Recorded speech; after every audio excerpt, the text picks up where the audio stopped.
And when Hezekiah saw that Sennacherib was coming, and that he was determined to fight against Jerusalem, he took counsel with his princes and his mighty men to stop the waters of the springs which were outside the city, and they did help him.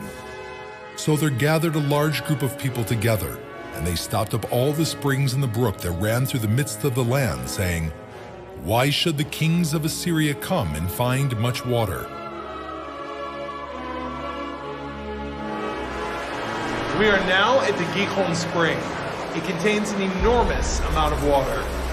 Prior to Hezekiah's rule, all this water flowed outside the city through irrigation channels to the fields of the people and to the king's gardens.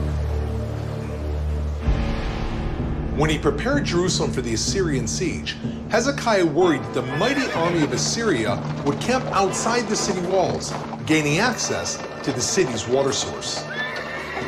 He decided to prevent their use of the water by blocking and sealing the springs outside the city, including the Gihon Spring.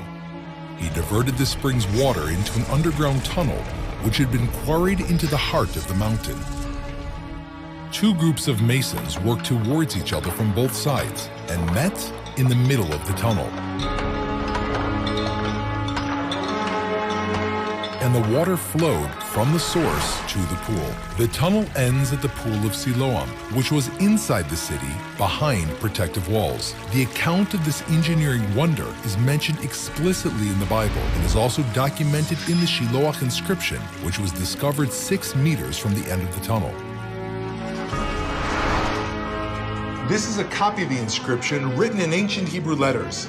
It describes the dramatic moment when the two groups met inside the tunnel.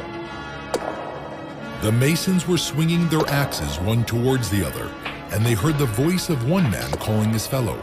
And on the day of the tunneling, the masons bore through, one man towards his fellow, axe upon axe, and the water flowed from the source to the pool for 1,200 cubits.